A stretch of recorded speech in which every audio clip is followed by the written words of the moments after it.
Olá! A doação de órgãos é a pauta do nosso programa de hoje. Doar órgãos e tecidos é fundamental para ajudar a salvar vidas. Segundo o Sistema Nacional de Transplantes, o Brasil possui o maior programa público de transplante do mundo, que é garantido a toda a população por meio do SUS, Sistema Único de Saúde. Aqui na Alesp, o projeto de lei 744 de 2018 pretende instituir campanha de conscientização e estímulo à doação de sangue, tecidos, órgãos e outras doações para fins humanitários. A proposta está sendo analisada pelos deputados. Para falar sobre este assunto, eu recebo aqui nos nossos estúdios o urologista e especialista em transplante renal, Hernani de Oliveira Marinho Neto. Hernani, seja bem-vindo. Obrigado, é um prazer estar aqui com vocês. E a gente conversa também de forma remota com o casal Elisângela da Silva Leite Batista, que é doadora, e com o Antônio Neto Batista Oliveira, que é transplantado. Sejam bem-vindos à Rede Alesp. Tudo bem? Tudo certo. Está tudo bem com a gente aqui no Nordeste. A transmissão, não sei como é que está aí, mas a gente está aqui pronto para responder as perguntas de vocês e do doutor. Para a gente está tudo ótimo, a gente consegue ouvir e também ver bem vocês. E a gente vai contar um pouquinho da história de vocês aqui no nosso programa, né? Hernani, eu queria que você já iniciasse falando como você conheceu esse casal, né? E contar um pouco da história deles, que teve aí uma vida salva por conta de um transplante. Então, Neto e a Elisa eu conheci no Hospital Santa Catarina, né? Então, eu trabalho como transplantador, né? E como urologista geral no Hospital Santa Catarina e no Hospital do Rim, tá? No caso do Neto e da Elis, são pacientes do Hospital Santa Catarina, eu conheci eles no fim do ano passado, a Elis como potencial doadora, né? E o Neto como potencial receptor. E depois de toda a avaliação deles, depois de checada a segurança da doação para a Elis, né? A gente decidiu por prosseguir com o transplante de doador vivo, né? A gente tem duas possibilidades nessa situação, que é fazer o transplante com doador vivo ou com doador falecido, e no caso deles foi um transplante de rim com doador vivo que a gente fez em janeiro deste ano aqui, possibilitando uma melhora importante na qualidade de vida do Neto depois de 7 meses de diálise, né, Neto? Com certeza, doutor.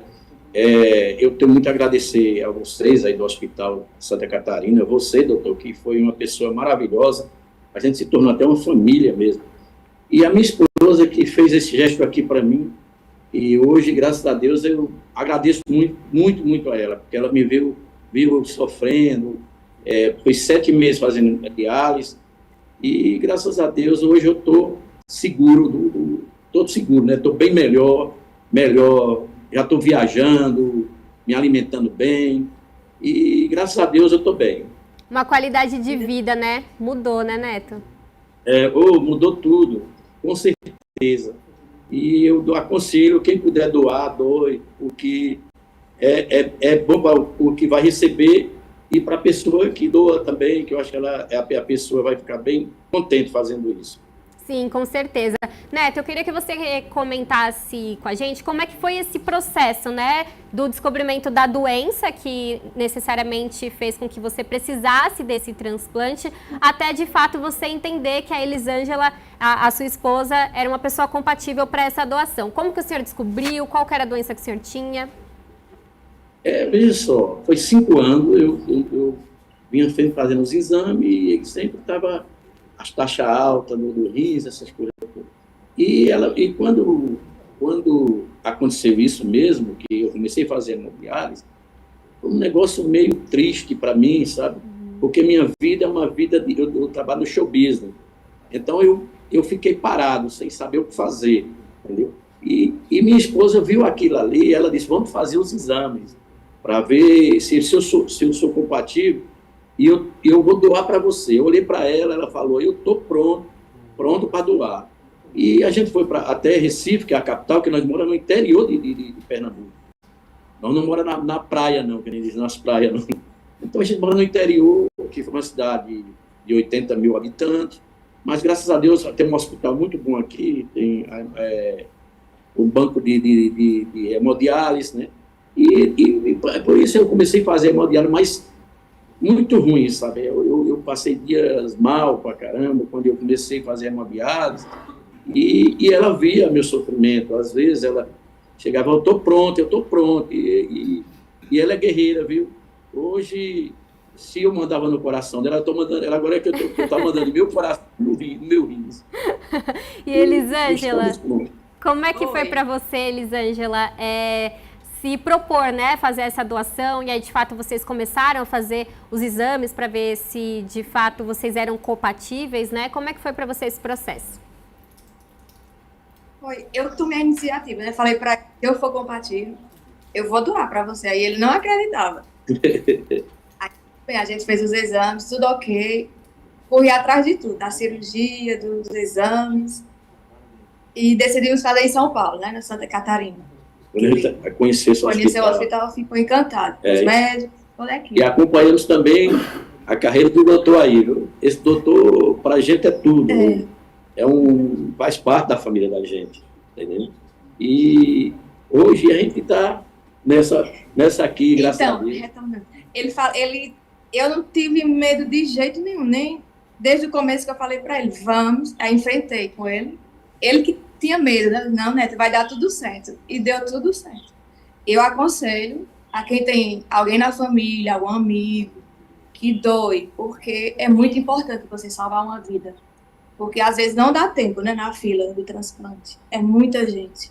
Sim. Aí não dá tempo de jeito nenhum, né? Você salvar quem você ama.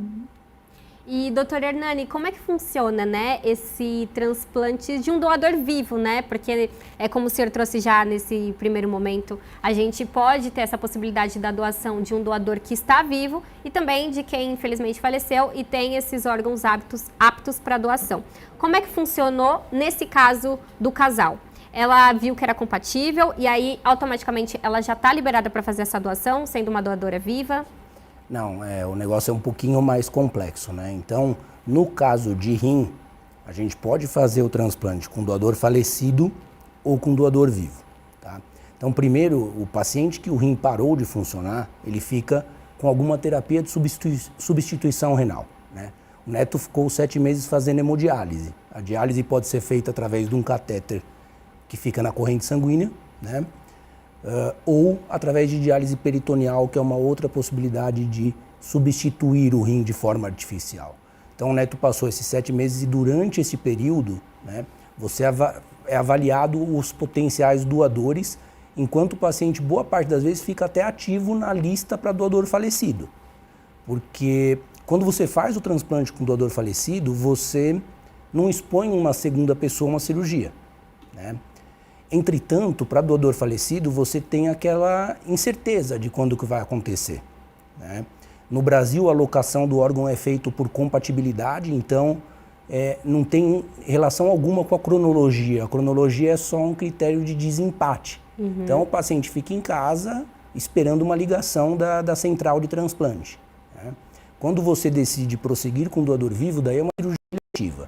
Então, na avaliação do casal, essa avaliação ela é feita em conjunto da nefrologia com nós urologistas, né?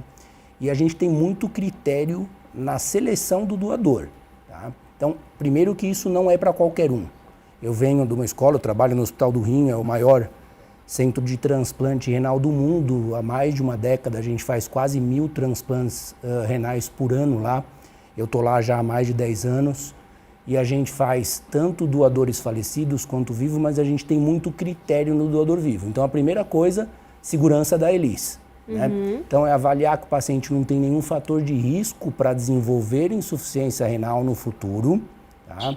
Então, os principais fatores de risco são obesidade, hipertensão e diabetes. E esses 3 normalmente andam de mão dadas, né? Então, a Elis não tem nenhum fator de risco e tem a compatibilidade, ela é feita através é que nem doação de sangue no caso do rim. Então é compatibilidade sanguínea, né, o ABO.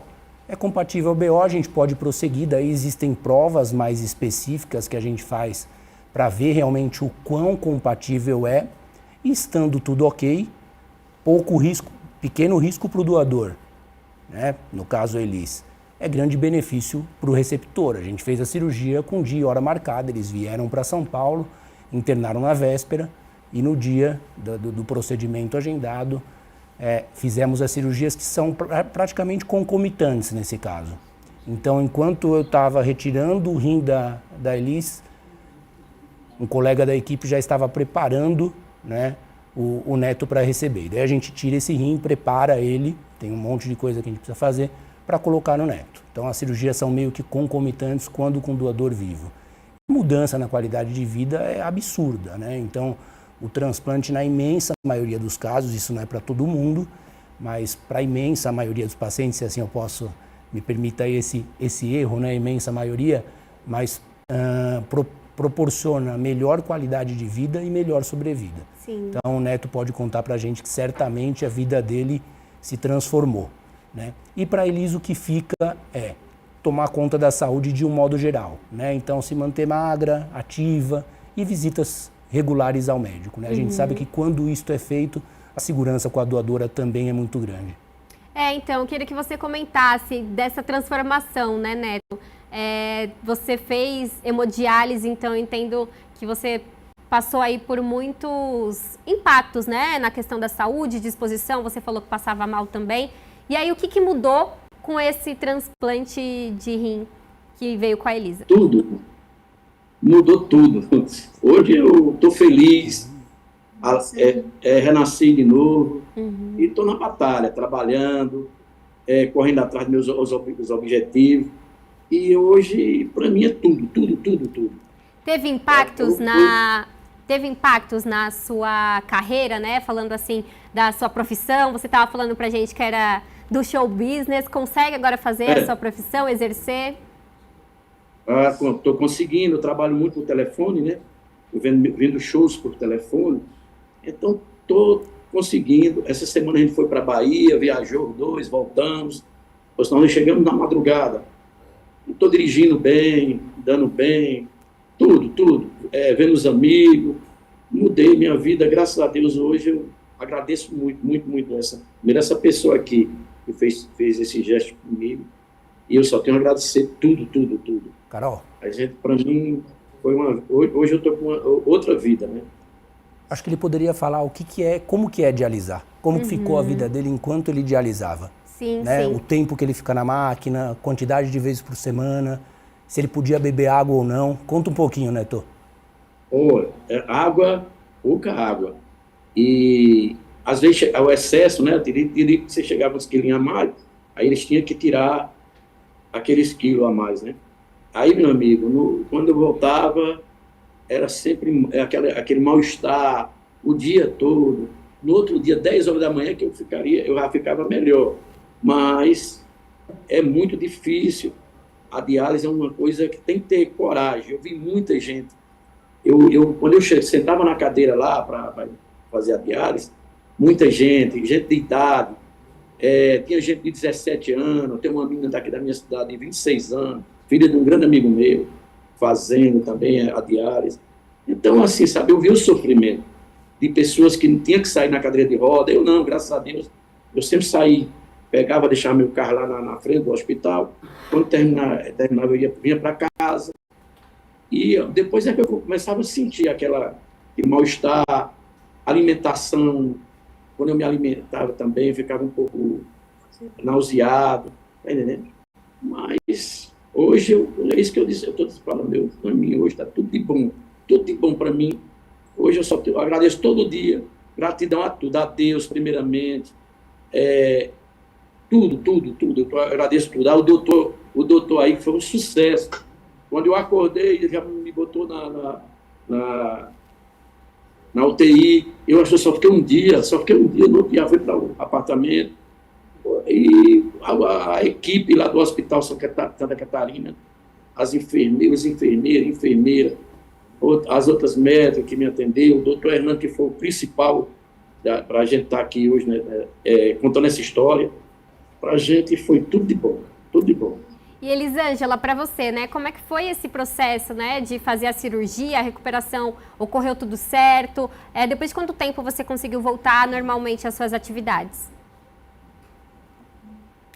Uma semana após eu comecei a voltar às minhas atividades normais. E passar o remédio para mim. Então, eu que cuidava dele, né, que a gente ficou aí em São Paulo, 3 meses. Eu cirurgiada, cuidava dele. Era verdade. Verdade. Ela cuidava de mim, os remédios nas horas certas. Tudo certinho. A gente ficou aí na Lapa, ali próximo ao Palmeiras, mas foi tudo de bom pra gente. Graças a Deus ela... A recuperação foi rápida também. A sua foi mais rápida. A sua foi mais rápida que a do Neto. Sim. Eu disse que ele ficava estressado, apartamento, aquela coisa. Depois ele perguntou, doutor Hernani, ele pode dar uma passear? Aí começou de março, a gente foi, passeou um pouco aí, viajou para aquela cidade lá, a cidade de São Paulo. Foi muito bom. E outro dia a gente voltou, aí pronto, a gente sempre, já voltamos para fazer revisão com o doutor Hernani, e 3 vezes, né? 3 em 3 meses. 3 em 3 meses. Agora vamos voltar agora em setembro, vamos ver o doutor de novo. Doutora Vívia. Doutora Vívia. E o doutor também, a gente tem um prazer de ver. A gente se encontrava todo dia no café, no nosso hospital, a gente estava no café, ele sempre estava lá, a gente ia falar com ele. Essa é uma pessoa maravilhosa, que nós não vamos esquecer nunca. Vai ficar no coração da gente. Ai, que bom. Você fica feliz, né, doutor, com esse tipo de história. E eu queria entender, porque o Neto até comentou aqui agora um pouco com a gente, né, que na cidade dele tem uma jovem com 26 anos que está fazendo hemodiálise. A gente não sabe dizer qual que é o caso dela, de fato, mas é difícil esse tipo de compatibilidade com um doador vivo, fazer essa cirurgia com algum parente, com algum amigo, ou as pessoas realmente não têm essa predisposição, né, como a Elisângela teve de se oferecer? Eu tinha até entendido 6 anos, porque a gente tem criança dialisando, né? Então não é uma doença exclusiva do adulto. Tá? A questão de doação vai muito naquilo que eu falei da questão da segurança do doador. Então nem todo mundo pode doar e precisa ser compatível, então tem que ser saudável e compatível, né? Segundo, a gente... eu, ao menos, né, trabalhando no Hospital do Rim, no Hospital Santa Catarina, a gente só trabalha com doação altruísta para parente. Tá?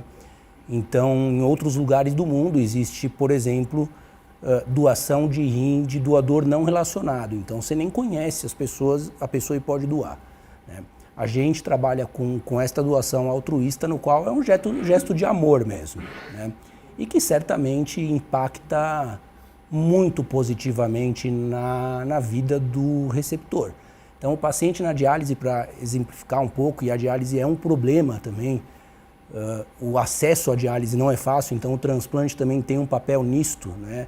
Atualmente, a gente vive um grande problema da diálise no Brasil, tá? Então, a gente tem a fila de dialíticos cada vez mais aumentando e a oferta de diálise cada vez mais escassa. Esse é um problema atual muito importante. E o paciente que está na diálise já há algum tempo, esse paciente não urina mais. Então, assim, eles não podem. Muitas vezes eu vou transplantar, conversar com o paciente lá no pré-operatório. Você pergunta o que ele quer beber um copo de água. Então, ele não pode beber um copo grande de água, porque ele passa mal, né? O transplante impacta muito positivamente na vida do receptor.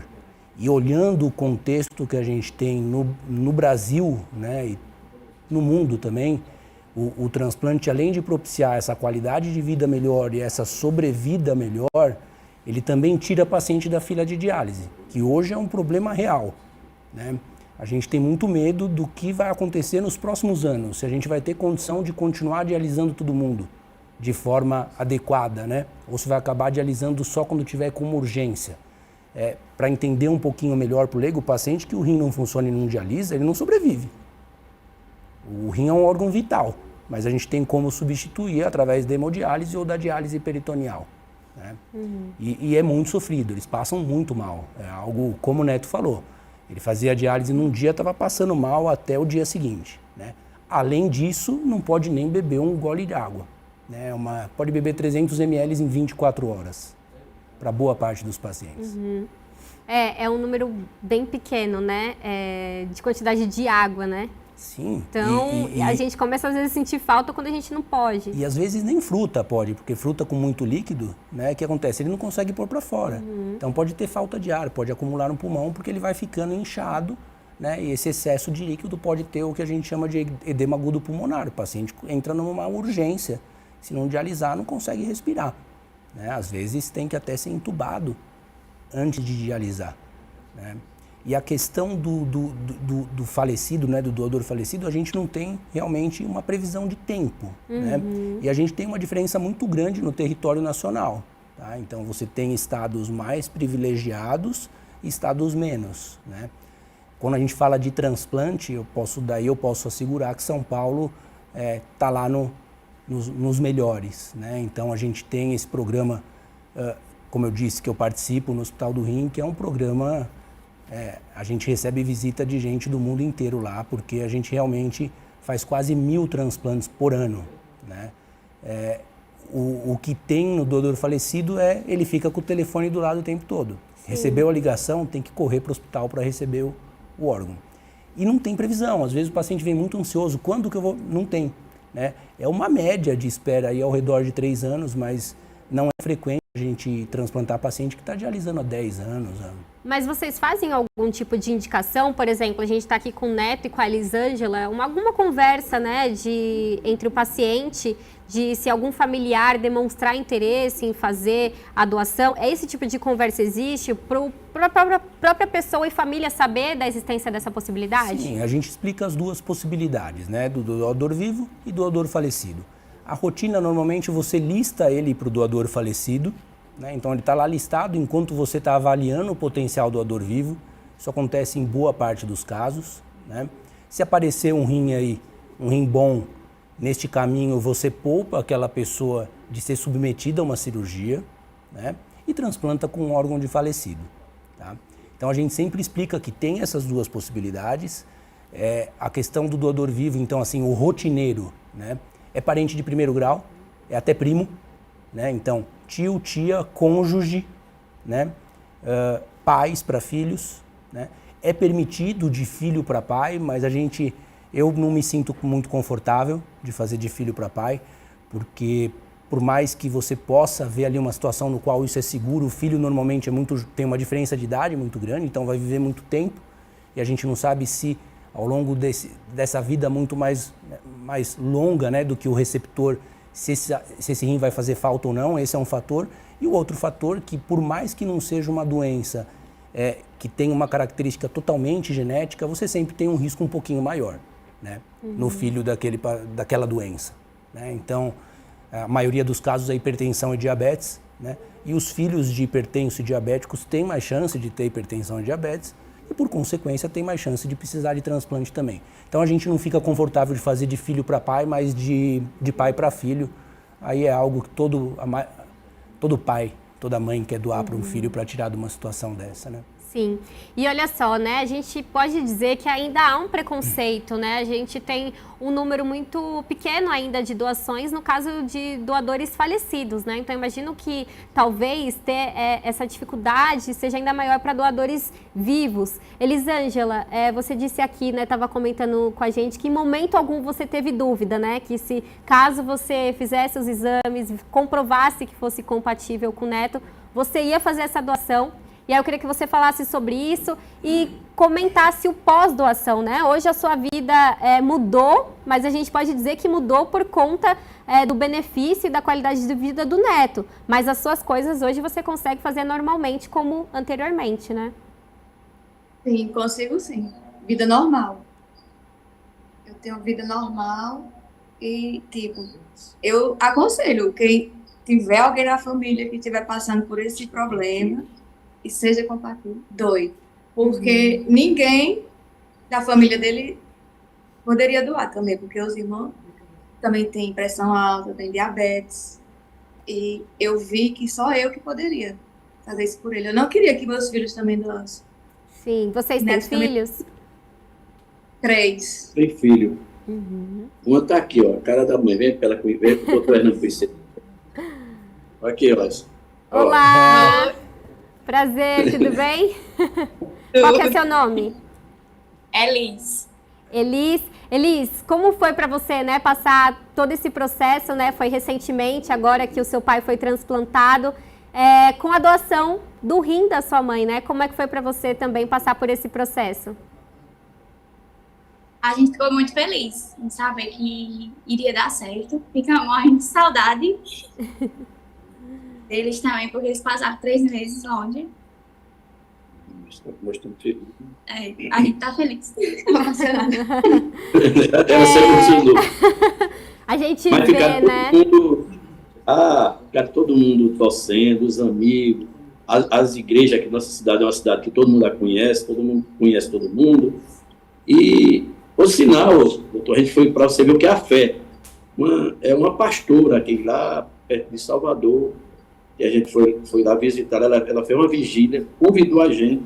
Ela não imaginava que nós íamos, nós fomos lá, fizeram uma vigília, a gente estava boa, foi muito bom, a gente saiu lá bem leve, e essa pessoa sempre ligava para a gente, como era que a gente estava. Na verdade, foi um culto de agradecimento. Foi um culto de agradecimento. Uhum. Tá entendendo? E aqui, graças a Deus, o padre aqui da paróquia de Araripina sempre estava ligando para mim. Conheci o padre também do Santa Catarina, ele foi me visitar lá no apartamento. Doutor Fábio, padre Fábio. Fábio, né? Fábio. A gente foi graciado com muitas orações. E a fé da gente era muito grande também. Muita fé. Nossos filhos também, torcendo. Todo mundo, tá entendendo? Torcendo para a nossa vitória. A gente está aqui contando essa vitória. Sim, e a gente espera tocar o coração de outras pessoas, né? Porque a gente tem esse projeto aqui na Alesp, a gente tem outras maneiras de incentivar as pessoas a doar, mas como eu até trouxe nessa última fala, né? As pessoas ainda sentem receios de fazer doação em vida, mas também doação de falecidos, né? E que podem salvar milhares de vidas, né, doutor? A gente necessita da doação de vivo e a gente... Da doação de falecido, desculpa, a doação de vivo, ela, no caso do rim, o ideal, né? A gente acredita que o ideal é que ela corresponda a uma menor porcentagem dos receptores, né? Até porque você não vai ter doador vivo para todo mundo, você precisa ter um doador saudável e compatível, né? E o doador falecido, a gente tem muito a ganhar aí com as campanhas, muito mais no doador falecido do que no doador vivo. Porque o doador vivo, o próprio paciente já consegue comover, vamos dizer assim, a família, né? Na questão do doador falecido, a maior parte, né, dos possíveis doadores, né, a família desses possíveis doadores não conhece o que é, por exemplo, ser submetido a uma hemodiálise. Sim. E talvez desconheça também, por conta disso, o potencial benefício, né? E nesse processo de doação, você vê na cara da Elis, né? Ela fica assim, ela mudou a vida do pai dos filhos dela, né? Do marido dela, né? E essa sensação de fazer o bem para o próximo, isso também acontece no doador falecido. Então você tem que imaginar que você tem ali uma família que está muito triste, que acabou de perder uma pessoa, né? Porém essa pessoa, o coração ainda está batendo e aí é a primeira coisa de conscientização, né? Então, você conscientizar a população do que é morte encefálica, né? Então, tá falecido, né? Mas o coração está batendo, mas não tem mais atividade cerebral, né?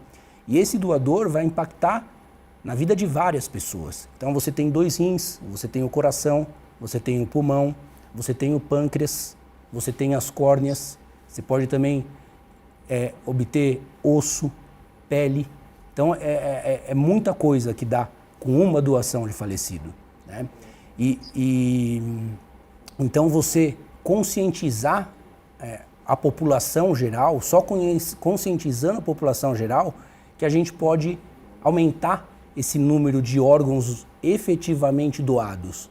Porque hoje, se você for ver dados da BTO de 2023, mais ou menos, acho que 45% dos possíveis doadores recusam, a família recusa essa doação no momento da entrevista. Porque você tem uma equipe de enfermagem que vai conversar com essa família, né, explicando do diagnóstico de morte encefálica, daquilo ser irreversível, né? Depois da morte encefálica, o coração vai parar de bater. Sim. Dentro de 2, 3 dias no máximo, né? Então a enfermagem vai, normalmente é uma equipe de enfermagem que vai, conversa, tenta conscientizar de que isto é irreversível e do potencial benefício, né, para outras pessoas desta doação, mas no Brasil acho que é perto de 45% dos possíveis doadores a gente já perde na entrevista, nem prossegue para ver se realmente daria, né? E quando você olha, por exemplo, o grande exemplo de programa de doação, né, de doação de falecido, é na Espanha. Você tem lá aproximadamente 40 doadores por 1 milhão de habitantes. É o melhor do mundo. Tá? No Brasil, isso não chega em 20, é ao redor de 18. Então, aí a gente tem muito a ganhar para melhorar o nosso programa. Sim. Né? O doador vivo não vai impactar tanto nisso. Né? A gente tem que focar, quando a gente fala da população, principalmente no doador falecido, sabendo da possibilidade do vivo. Sim. E Neto, você sabe em que local da fila você estava? Dá para ter? Não é aquilo que eu te expliquei. Não tem. Uhum. Então, no Brasil, não tem local de fila.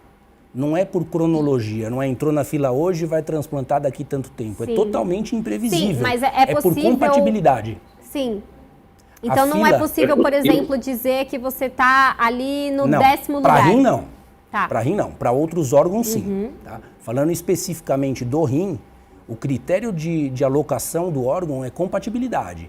Então, o tempo em fila de espera é um critério de desempate que raramente é usado. Então, você tem uma compatibilidade idêntica lá de um rim que está sendo doado para 2 receptores, aí o tempo entra, mas raramente é usado esse critério, é compatibilidade. Então, o paciente pode ficar 1 semana, assim como ele pode ficar 10 anos.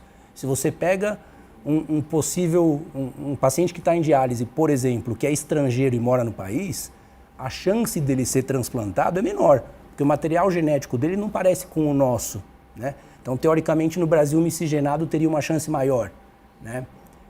Porque a gente é um povo miscigenado. É por compatibilidade, é imprevisível. Pode ser 1 semana, pode ser 10 anos. Entendi. Neto, e você disse, né, que estava no hospital e teve contato com outros pacientes que estavam fazendo ali hemodiálise, e você chegou a conversar com algum deles? Eles estavam há muito tempo, você falou que tinha ali desde jovens até idosos, né, fazendo esse processo de hemodiálise lá.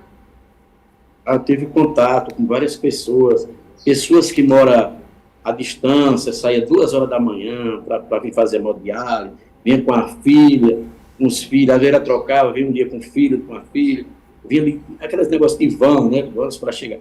Era de cortar corações. Eu, muitas vezes, assim, como eu moro na cidade mesmo, eu levava meu lanche, aquela coisa que tem um intervalo lá, aquele lanche, eu fazia doar, assim, meu alimento para aquela pessoa, porque só tinha direito, aquela senhora que ficava ao meu lado, só tinha direito a uma alimentação, que é pelo SUS, né?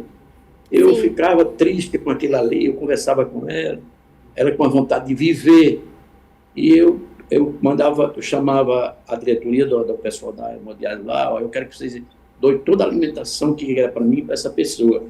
Aí no outro dia já chegava outra pessoa, se dá para você me dar hoje,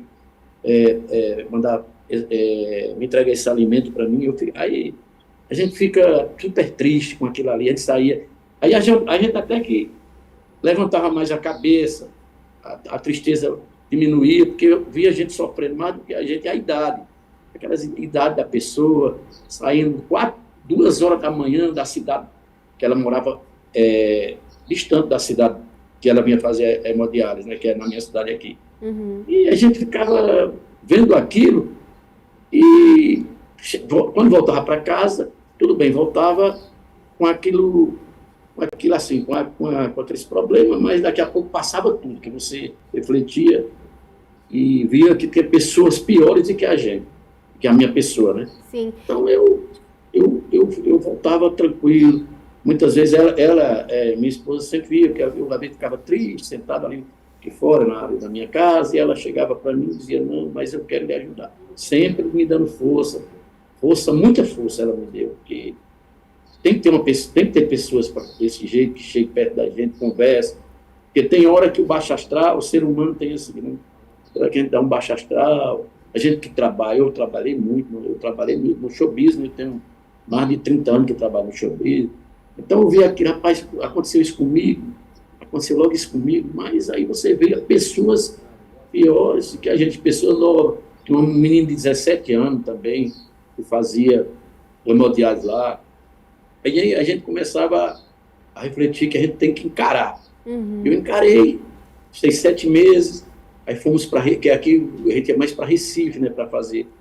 Eu fiz, para ter uma ideia, eu ainda fiz hemodiálise aí no Santa Catarina também, os dias que eu ficava aí, porque não pode falhar o dia, né, era eu fazia 3 vezes na semana, 4 horas de diálise. Aí quando eu ia para São Paulo, que a gente ia antes, eu fazia aí também no Hospital Sanitário. Já é outro conforto, aí já é outro mundo, é diferente de uma coisa do SUS, né? E graças a Deus, como a gente tem plano de saúde, a gente sofreu menos. Mas quem não tem, a gente quer isso que o doutor Hernando está falando, tem muita gente sofrendo aí. Sim. Aí a gente tem que agradecer a tudo, esquecer tudo na vida, dar um branco em tudo e esquecer e tocar o barco para frente, acreditar, confiar em Deus. Quem também estiver esperando um rins aí, confie, se apegue com Deus, que primeiramente Deus no nosso caminho, não falta nada.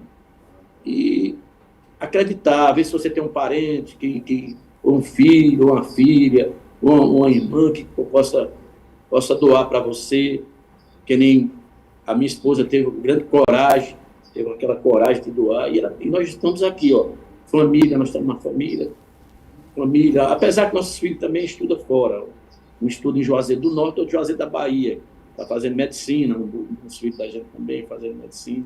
Que legal, mas com certeza eles estão felizes, né, de conseguir ver o senhor com essa qualidade de vida, vivendo bem. Exatamente. A gente até passou ontem, quando a gente vem da Bahia, a gente jantou com ele lá em Juazeiro da Petrolina, que é uma cidade grande, próxima a 260 quilômetros da nossa cidade. Então a gente passou lá, jantou com ele, que ele já havia passado. Tá?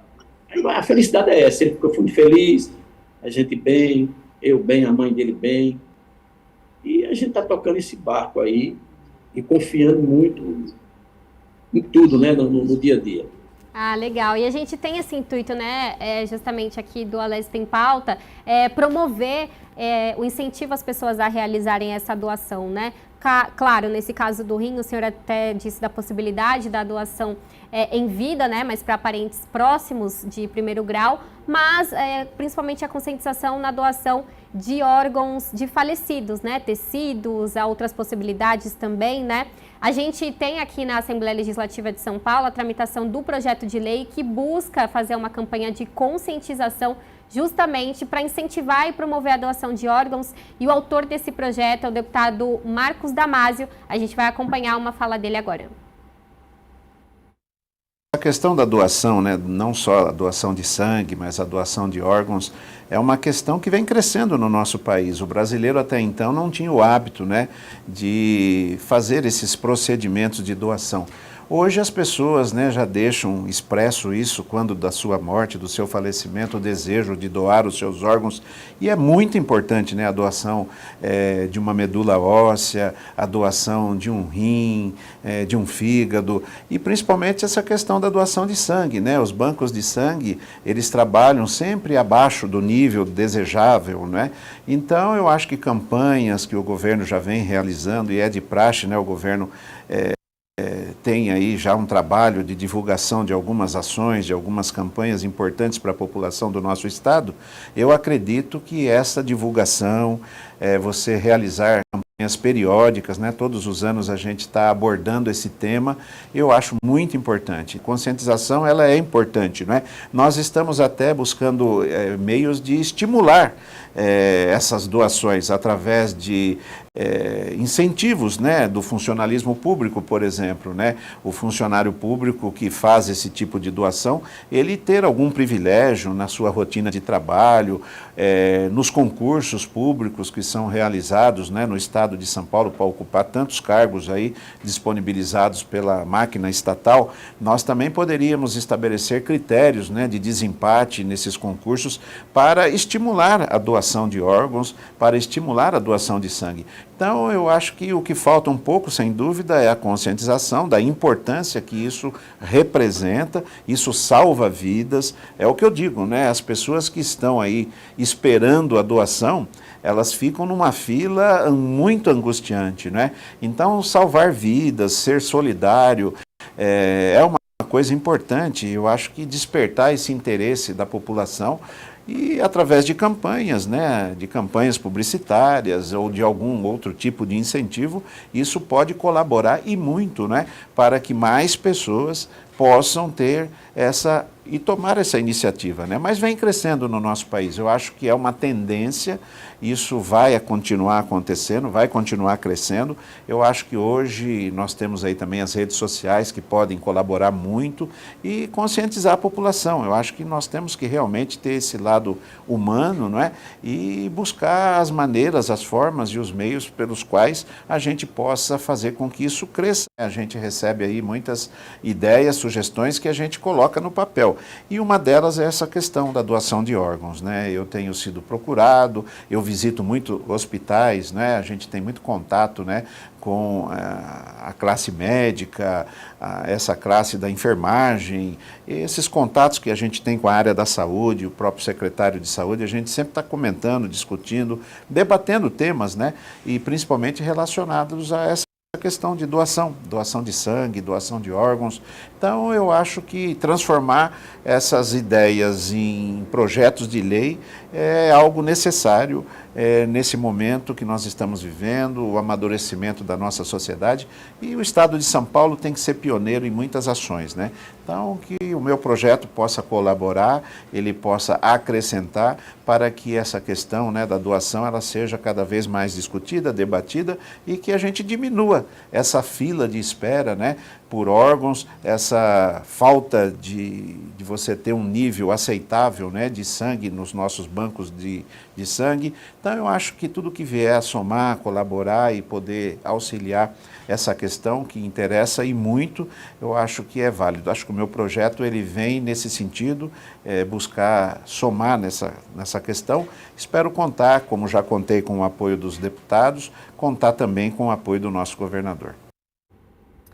Doutor Hernani, a gente tem, então, esse projeto ele não foi aprovado, tramita aqui na Assembleia Legislativa de São Paulo, mas como o senhor visualiza, né, esse tipo de campanha, por exemplo, para incentivo, né, para quebrar o preconceito, por exemplo, na questão da doação, né? Infelizmente, eu conheço uma pessoa que é falecida e que, infelizmente, teve aí 5 corações compatíveis negados, por exemplo, né, que eram corações... 5 potenciais receptores, Exato, né? E aí, infelizmente... As pessoas não têm ainda essa cultura de doação? Eu acho que tem, eu acabo puxando um pouco a sardinha para o lado do rim, né? Acabo falando um pouco mais da minha área, mas tem algumas coisas. Primeiro, a gente tem, acho que na questão de doador falecido, um grande gap com o mundo desenvolvido, vamos falar assim. Se você pegar a Espanha e Estados Unidos e comparar com o Brasil, né? É o dobro. É o dobro, eles conseguem lá quase 40 doadores por milhão de habitantes, a gente consegue 20. Então a gente tem muito a ganhar, né? Existem estados, e no país existe uma discrepância muito grande também, né? Então tem grande destaque Santa Catarina, Ceará, Paraná, São Paulo, Rio de Janeiro, e depois você começa a ter, né, no país áreas no qual falta tudo, inclusive conscientização, né? Eu acho que para a gente melhorar aonde já está bom, o principal é conscientização e você fornecer, né, condições dessa equipe multidisciplinar, composta principalmente por médicos e enfermeiros, né, da gente abordar aquela família que está passando por um momento muito difícil, né? Então, você abordar aquela família da forma adequada para você conscientizar, e aí o papel da conscientização pré já é muito importante, porque você pega ali uma família totalmente fragilizada e vem conversar sobre uma cirurgia no qual você faz um corte, né, às vezes do externo aqui do pescoço até o osso ali do pube, né? Então você precisa, a pessoa fala, mas esse doador sente dor? Não sente, né? Já está em morte encefálica, então a gente tem teste que é feito por examinador diferente, são 2 testes no mínimo, com intervalo depois dos 2 anos de idade. O intervalo entre os testes é de no mínimo 6 horas. Então, é muito seguro, né? É um quadro irreversível de morte encefálica. Chegou naquele ponto, não tem reversão, né? Então, a conscientização e a oferta de uma condição mínima. Porque, por exemplo, você pega também... Eu trabalhei muitos anos na captação de rim, né? E na captação, a gente tem aqui em São Paulo 4 principais... órgãos de captura de órgão, né? Que a gente vai São Paulo todo, né? E você chega no hospital, vai conversar com a família e fala, a família aceita, né? você pega um sistema que já está super saturado, né? Aceita, mas para que horas que tem sala para tirar? Porque é uma cirurgia não, só tem sala daqui 8 horas. Às vezes a família declina por conta disso, né? Ele está querendo ali, entre aspas, agilizar o processo, né, de velar ali o falecido. Então, quando você dá, por exemplo, não, tá tudo certo, mas eu só vou ter sala, só vou ter equipe médica, só vou ter equipe daqui 8, 10 horas, às vezes a família nega por conta disso. Não quer, né? prolongar o que aquele sofrimento, né? né? A gente existe, né? Existe alguns estímulos, vamos dizer assim, quando a gente fala da doação de órgão, tá? Então, uma coisa que na fala para mim ficou meio... Então, já foi tentado a possibilidade da pessoa falar em vida que ela quer ser doadora de órgão. Na ocasião, até vinha na carteira de motorista, se era doador ou não. E isso caiu por terra, não existe mais. Então aí a gente reforça a questão da conscientização. Porque se a pessoa tem a convicção de que ela quer doar, mas não avisa a família, e a família negar, vai perder. É a família que é responsável. Tá? Não tem como, em vida, você pode expressar isso para sua família. Mas só que se falecer, depois. quem decide é a família depois da morte encefálica. Tá? Então a conscientização é importante aí. A condição de você, por exemplo, na concretização ali do desejo da família, de você poder fazer isso com brevidade, né? Para não prolongar aquele sofrimento, né? Existe algum estímulo já. Então, por exemplo, no município de São Paulo, eu acho que é município, existe o auxílio funerário. Então, a família que decide doar, o governo custeia a questão do funeral. Né? Então, existe já algum estímulo e que talvez seja uma coisa boa. Né? É que você não pode usar disso para conseguir mais doadores. Você tem que conscientizar para conseguir doadores, mas é um benefício que já existe, por exemplo, em São Paulo. Uma ferramenta, né? Eu vou, Neto, pedir para a gente se despedir aqui, que você deixasse uma mensagem para o nosso telespectador, né? Você, a Elisângela e a Elis. Vou pedir só para você ir um pouquinho para a sua esquerda, para a gente conseguir ver a Elis melhor, para ela sentar aí do ladinho de vocês. Não, para o outro lado, para a esquerda do senhor. Isso.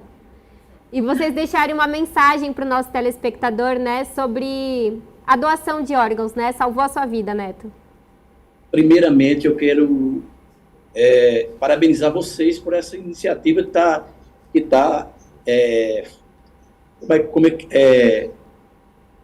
incentivando, né? Incentivando o pessoal para que doar órgãos, né? Então, eu acho que é uma coisa que não é difícil, é só se conscientizar mesmo e doar. Doe, porque é muito bom ver uma pessoa feliz. Ver uma pessoa feliz é muito bom. E a mídia, no geral, devia estar fazendo uma campanha para ajudar as pessoas, que tem muita gente sofrida. Você quer ver o Nordeste, muita gente sofrida aqui nesse Nordeste velho. E São Paulo as coisas mais fácil, mais o Nordeste. Então eu penso assim, a mídia está em falha com isso aí, a mídia no geral, eu estou falando. Vocês começando isso aí, é muito bom isso aí, vocês estão falando. A fala do deputado lá também foi muito boa, o deputado aí que falou, e que todo mundo se conscientize e ajudar o próximo. Elisângela, Elis, vocês querem falar alguma coisa? E se você quer doar para alguém, doe, porque salva vidas. É uma coisa ótima. A felicidade. A felicidade é ótima de quem recebe, da família. É só isso. Obrigada. Elisângela? Eu para agradecer a todos, né, que oraram por a gente, que doutor Hernani também, que foi um médico maravilhoso, atencioso com a gente. E é isso aí. E é você, Carol. Carol, você também está de parabéns, viu? Muito obrigada, O doutor Hernani, mais uma vez, eu quero... Quem for para São Paulo, procura o Hospital do Rio, o Santa Catarina, que tem um grande médico e não deixa a desejar nada. A gente espera mesmo ter conseguido tocar o coração de quem nos assiste, né? Quem está acompanhando esse Alesp em Pauta, para fazer a doação. E como o Dr. Hernani disse aqui, se você tem o desejo de ser um doador de órgão, deixe esse desejo expresso para sua família, porque a decisão vai partir deles após um falecimento, né, doutor? E obrigada pela sua presença. De nada. E aproveitando a deixa do Neto, a questão de divulgar, né? Isso a gente vê na prática. Então, toda vez que a gente tem alguma pessoa famosa ou algum caso famoso, né, no qual há uma doação, né? Então, na minha carreira aí, eu vi algumas situações do Norton Nascimento, depois daquela menina Eloá, que foi assassinada e virou doadora. São períodos no qual a exposição na mídia torna a doação muito maior. Então, existe um papel mesmo de conscientização, de estar toda hora martelando, né, que isso é fundamental. Que tem demonstrado efeitos, né? Exatamente. Agradeço aqui a participação de vocês neste Alesp em Pauta de hoje, né? A gente recebeu aqui o Dr. Hernani, a Elisângela e o Neto. E agradeço também a participação de você que acompanhou o nosso programa. Se você quiser ver ou rever este ou outro programa da Rede Alesp, é só ficar ligado na nossa programação ou acessar o nosso canal no YouTube. Até a próxima!